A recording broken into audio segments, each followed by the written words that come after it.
Why does the whole world use American dollars? It's not the biggest economy. It's not the most stable currency. So why? The answer isn't economics, it's control. And once you see how the system works, you'll understand why America will do anything, including war, to protect it. The dollar isn't just money, it's a weapon. The most powerful weapon America has ever wielded. More effective than aircraft carriers, more devastating than sanctions, more permanent than occupation. Because while military force controls land, the dollar controls wealth. And whoever controls wealth controls nations. But this dominance wasn't always inevitable. In fact, the dollar nearly collapsed, twice. And both times, America made moves that turned weakness into the foundation of global power. The story begins in 1971 when President Richard Nixon did something that should have destroyed American financial credibility forever. He ended the gold standard. For decades, the dollar had been backed by gold. Foreign governments could exchange their dollars for actual bullion stored in American vaults. That convertibility was the foundation of trust. It made the dollar reliable. But by the early 1970s, America had printed far more dollars than it had gold to cover. The Vietnam War, the Great Society programs, and rising inflation had drained reserves. Foreign nations started demanding their gold back, and the truth became undeniable. America couldn't pay. So Nixon closed the gold window. On August 15, 1971, he announced that the United States would no longer redeem dollars for gold. It was a default in everything but name. And in theory, the dollar should have collapsed. Countries should have abandoned it, created new systems, demanded payment in something real. But they didn't. Why? Because America had a plan. A plan so brilliant, so ruthless that it would lock the entire world into using dollars whether they wanted to or not. That plan was the Petrodollar system, and it was born from a crisis. In 1973, Arab oil producers launched an embargo against the West, and oil prices exploded. The global economy shuddered. Lines formed at gas stations. Inflation soared. America realized that oil, the one commodity every nation needed to survive, was slipping out of its control. But instead of panicking, American policymakers saw an opportunity. If they couldn't back the dollar with gold, they would back it with something even more essential: oil. In 1974, the United States made a deal with Saudi Arabia, the largest oil exporter in the world. The terms were simple. Saudi Arabia would sell its oil exclusively in US dollars. In exchange, America would provide military protection, weapons, and political support. Other OPEC nations quickly followed, and just like that, the dollar became the only currency that mattered. Because now, if any country wanted to buy oil and every country needed oil, they first had to acquire dollars. It didn't matter if they were in Europe, Asia, or South America. They all needed dollars. And to get dollars, they had to sell their own goods and resources to America or hold US Treasury bonds. This created a closed loop of dependency. Every nation on Earth was forced to stockpile dollars just to keep their economies running. And that demand meant America could print as much money as it wanted without facing the consequences other nations would. When other countries print money recklessly, they get inflation, currency collapse, and capital flight. But when America prints money, the world absorbs it, because the world needs dollars. That is the secret weapon: the ability to export inflation, the ability to borrow endlessly, the ability to live beyond your means and force other nations to pay the bill. Let's break down how this works in practice. Imagine you're a government in Asia.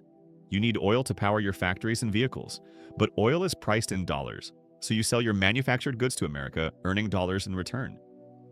Then you use those dollars to buy oil from the Middle East. The Middle Eastern oil producers now have a pile of dollars. What do they do with them? They can't spend them all domestically, so they invest them back into the United States, buying treasury bonds, real estate, and stocks. The dollars flow back to America, funding its deficits and keeping interest rates low. It's a perfect cycle. America prints money, the world accepts it, and the dollars return to American markets, propping up asset prices and enabling even more borrowing. But this system only works if everyone plays along, and that's where control comes in. Because the moment a nation tries to break free, America responds, not with diplomacy, with force, economic force, political pressure, and when necessary, military intervention. Consider Iraq. In 2000, Saddam Hussein announced that Iraq would begin selling its oil in euros instead of dollars. It was a direct challenge to the petrodollar system. If other oil producers followed, the entire structure could unravel. 3 years later, the United States invaded Iraq. The official reasons were weapons of mass destruction and spreading democracy. But those justifications fell apart. No weapons were found. Democracy didn't take root. What did happen? Iraq's oil sales returned to dollars immediately. That's not a coincidence. It's a message. Then there's Libya. Muammar Gaddafi proposed the creation of a gold-backed African currency called the gold dinar. He wanted African nations to trade oil and resources using this new currency, bypassing the dollar entirely. He even began convincing other African leaders to join. In 2011, NATO intervened in Libya under the pretext of humanitarian intervention. Gaddafi was killed. The gold dinar project died with him. Libya's oil returned to dollar trade. Once again, the pattern holds. And Iran. For years, Iran has sold oil outside the dollar system, trading in euros, yuan, and even barter agreements. The United States has imposed the most severe economic sanctions in modern history on Iran, choking its economy and isolating it from global finance. The message to the world is clear. Challenge the dollar and you will pay. This isn't speculation, it's documented policy. The US Treasury has the power to cut any nation off from the dollar-based financial system. It's called the SWIFT system, a global network that processes trillions of dollars in transactions every day. Almost all international trade flows through it, and America controls access. If the US decides to sanction a country, it can block that nation from SWIFT, effectively freezing its ability to trade with the world. Russia experienced this in 2022 after invading Ukraine.